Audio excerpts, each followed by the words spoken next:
एक राज्य था जिसका नाम जूनागढ़ था। राज्य में सभी लोग बहुत ही अच्छे थे। जूनागढ़ के राजा भैरव सिंह अपनी प्रजा का बहुत ध्यान रखते थे, मगर भैरव सिंह राज्य में हो रही चोरी से बहुत परेशान थे। इस राज्य में सीनू और मीनू नाम के दो चोर घुस आए थे। यह दोनों जिस नगर में जाते वहां कई महीनों तक रहते और चोरी करते। दिन में ये दोनों इधर उधर घूमते और रात में दोनों चोरी की क्यों ना राजमहल में सेंध मारी जाए। सुना है महल में बहुत सोना चांदी भरा पड़ा है। महल में सोना चांदी के साथ सिपाही लेंगे तो उठाकर काल कोठरी में डाल देंगे, समझे? अरे इतना क्यों डर रहा है? एक बार चलकर देख लेते हैं क्या होता है। क्या पता कोई अच्छा हाथ लग जाए तो जीवन सफल हो जाएगा। हाँ। महल में अगर किसी ने पकड़ लिया तो नहीं यार, तुम ही जाओ, मैं ना पड़ता इस झमेले में। हाँ,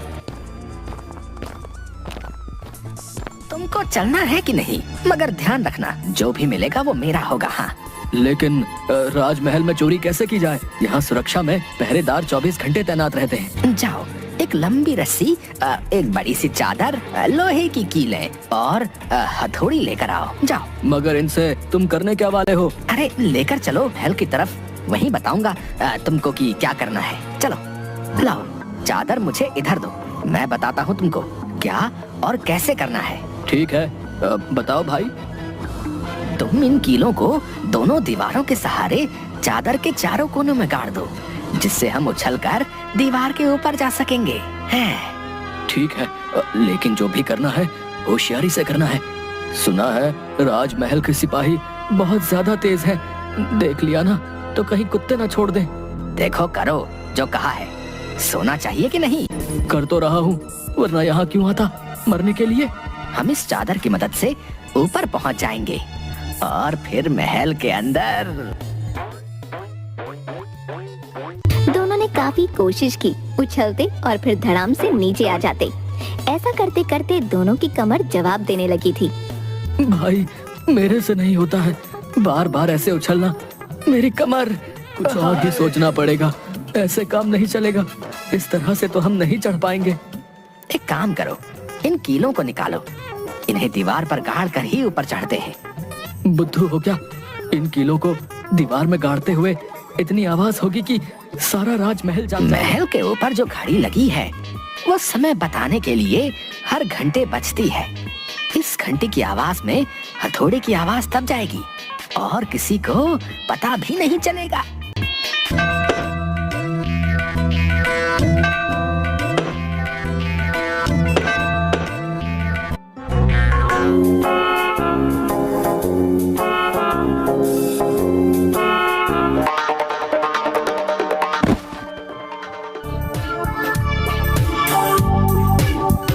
देखो, मैं इधर ठीक है, गुम मत हो जाना। मुझे ये महल भूल भुलैया लग रहा है। ठीक है, ठीक है, जाओ देखो, और कुछ भी अजीब लगे तो कोयल की आवाज में इशारा देना। अच्छा रुको, तुम कुछ मत बोलना, तेरी आवाज तो कौवे की ही निकलेगी। और किसी कुछ भी बोले जा रहे हो तुम? मेरे साथ ही चल यार, कहीं गुम हो गए तो लेने के देने ना पड़ जाए। दोनों महल के एक एक कोने में देखने लगे।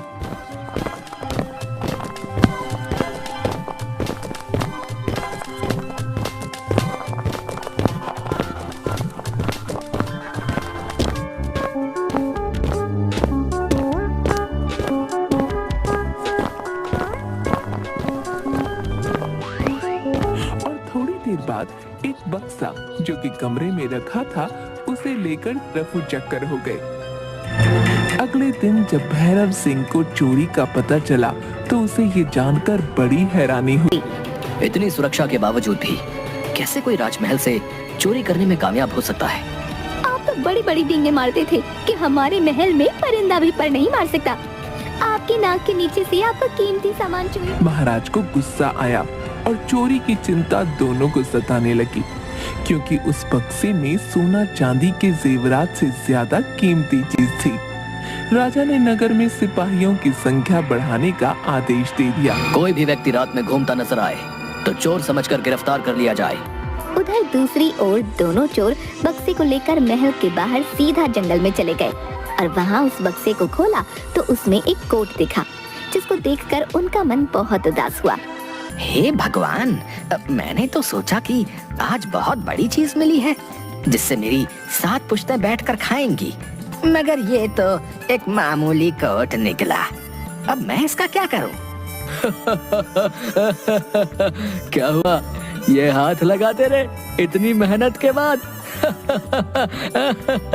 कोई नहीं, जो लगा वही सही, मगर ये भी देखने में कीमती लग रहा है। खिरजू ने वो कोट निकालकर पहन लिया और अचानक गायब हो गया।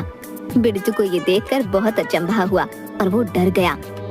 खिरजू, खिरजू, कहाँ कहाँ है तू? खिरजू को बिरजू की बात सुनकर हंसी आई। क्या? कैसी बात कर रहा है? तेरे सामने तो खड़ा हूँ। नहीं खिरजू, सामने कहाँ है? तू दिख नहीं रहा। आज मुझे डर सा लग रहा है। क्या? सच में? ये कोई मामूली कोट नहीं है, इसमें जादू है और मैं अब इस कोट की मदद से गायब हो सकता हूँ और कुछ भी कर सकता हूँ। अब देखना इस सुनार को कैसे चूना लगाता हूँ। सही बोल रहा है भाई, ये लोगों को बहुत लूटता है। आज इसकी बारी है। लीजिए बहन जी, ऐसे खरे सोने से बने आभूषण आपको पूरे जूनागढ़ में नहीं मिलेंगे। हाँ, एक बार आभूषण लेकर जाओगे तो हमेशा मेरे ही गुण गाओगे। बिरजू गायब होकर सेठ के कान में उंगली करता है। अबे कौन है? क्या हुआ जौहरी जी? अरे कुछ नहीं, कुछ कान में चला गया था। आप आभूषण पसंद कीजिए। बिरजू दोबारा एक बार उसकी कनपटी पर चपाट लगाता है। अबे कौन है यहाँ? किसने मारा मुझे? सामने आओ। अरे जौहरी जी, क्या हो गया? आपकी तबीयत सही नहीं लग रही, आप आराम करिए, हम लोग कल आते हैं। अरे नहीं, सब ठीक है। वो ऐसा लगा किसी ने मुझे जोर से मारा। रुकिए तो, आप आभूषण तो लेते जाइए। मेरे ग्राहक भाग गए। क्यों बे, आज शेर को 1.25 शेर मिल ही गया ना। और बिरजू उसकी दुकान से कुछ गहने लेकर वहाँ से निकलता है। उड़ते हुए गहने दुकान से बाहर जाते देखकर सुनार डर जाता है और चिल्लाता है। अरे बचाओ, ये क्या बला है? अब भूत भूत। महाराज, मैं दिन दुखियारा आपकी नगरी का रहने वाला हूँ। मैं बहुत मेहनत से अपने खेत में अनाज उगाता हूँ। तुम्हें क्या समस्या है, ये बताओ। महाराज, मुझे नगर में हो रही चोरी पर आपसे बात करनी है। क्या चोरी हुआ है तुम्हारा? मेरी बकरी चोरी हो गई है। क्या? बकरी चोरी हुई? दरबार में जितने भी लोग थे सब उस किसान पर जोर जोर से हंसने लगे। किसान ने देखा कि सब उस पर हंस रहे हैं, उसे बहुत तेज गुस्सा आया। और किसान बोला, महाराज, आप यहाँ के कर्ता धर्ता हैं, आपको ही मेरी बात को सुनना और समझना चाहिए, मगर आपके दरबार में मेरी बात पर हंसी उड़ाई जा रही है। किसान को गुस्से में देख राजा और मंत्री ने उसे शांत होने को कहा। तुम इतने गुस्से में क्यों? एक बकरी ही तो है, आ जाएगी। मंत्री, ये क्या सुनने को मिल रहा है? नगर में चोर है, मुझे कोई खबर नहीं है, ऐसा क्यों? महाराज, मुझे थोड़ा सा सुनने को मिला था, मुझे लगा कोई ऐसे ही मजाक कर रहा है। जाओ और पता लगाओ कि आखिर ये कौन कर रहा है और नगर में अब तक कितनी चोरियां हो चुकी हैं। जैसा आपका हुक्म महाराज। मंत्री ने नगर में जाकर छानबीन की। चोर इतनी सफाई से चोरी करता है कि किसी के पकड़ में नहीं आता है। सभी का मानना है कि वो किसी की आंख से काजल चोरी कर लेगा तो भी किसी को भनक नहीं लगेगी। मंत्री ने सारा हाल महाराज को बताया। महाराज अपनी बीती किसको सुनाए कि उनके महल में खुद ही चोरों ने चोरी की है।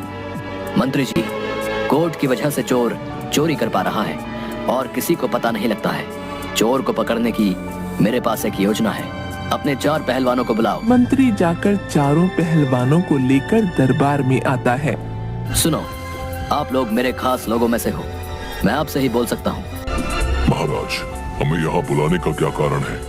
आज्ञा दें। वैसे भी बहुत दिनों से किसी को पीटा नहीं है, आज हाथ थोड़ा साफ हो जाएगा। नहीं, किसी को मारना नहीं है, मैं हिंसा के विरोध में हूँ। बस आप लोगों के भरोसे मैं चोर को पकड़ना चाहता हूँ। राजा ने सबको योजना समझाई और फिर राजा ने सबको रात में महल में रुकने के लिए कहा। आज आप सभी यहाँ रुक जाएं और आराम योजना के अनुसार रात को ही सबको काम करना है। ठीक है, मैं इन सब के रहने का इंतजाम करता हूँ। ठीक है, जाओ।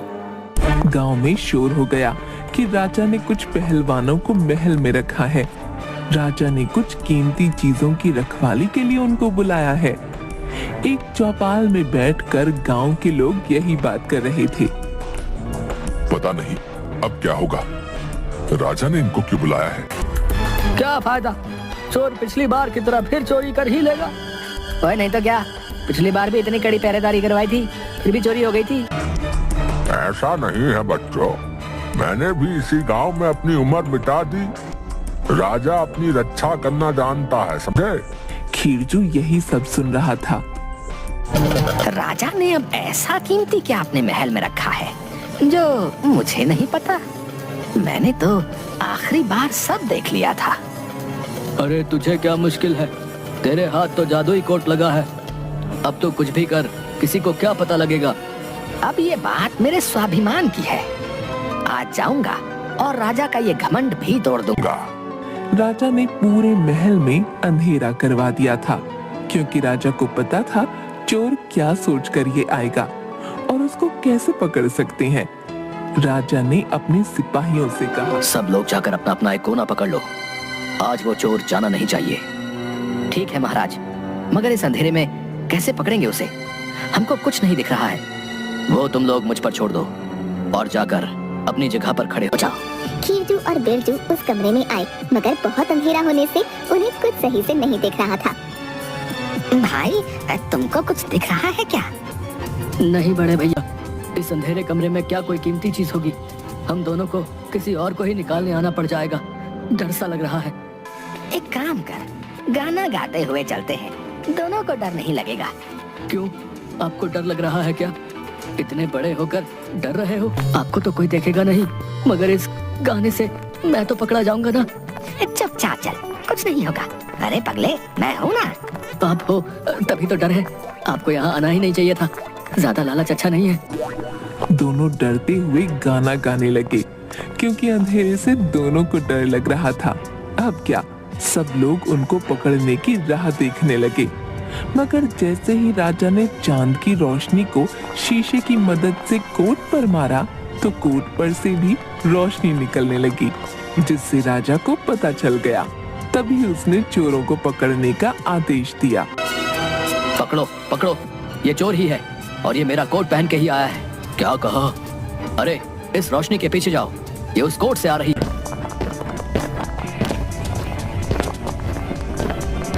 पहलवानों ने रोशनी के चलते उस खीरजू को पकड़ लिया। मैंने पकड़ लिया है। पकड़ लिया है। इसका मुंह तो देखो कौन है जिसने हमारे महल में घुसने देखो की। कौन है नामुराद जिसकी इतनी हिम्मत हुई ऐसा करने की। राजा, रानी और बाकी सब खीरजू को देखकर काफी नाराज हुए कि इसने ऐसा क्यों किया। खीरजू को पकड़े जाने पर अपनी करनी पर पछतावा हुआ। फिर उसने राजा से माफी मांगी। मुझे माफ कर दीजिए, मुझसे गलती हो गई। नहीं, हर गलती की एक सजा होती है। तुमको भी तुम्हारी गलती की सजा मिलेगी। मैं हर गलती की सजा चुका दूंगा, मगर मुझे इतना बता दो, आपको कैसे पता चला कि कोट मैं पहन कर आया हूँ? मेरा वो कोट जादुई है, ये तुमको चुराने के बाद पता चल ही गया होगा। मुझे ये कोट मेरे पिताजी से और मेरे पिताजी को ये एक जादूगर से मिला था। ये कोई मामूली कोट नहीं था और कोई गलत इस्तेमाल ना आए इसलिए हमने इसे तहखाने में रखा था। तुमने वहाँ से इसको भी चुरा लिया और इसका गलत इस्तेमाल किया। जब भी इस कोट का कोई गलत इस्तेमाल करता है और उसके ऊपर अगर चांद की रोशनी पड़ जाए तो इसके अंदर एक अजीब सी रोशनी चमक उठती थी और इसी वजह से तुम पकड़े गए।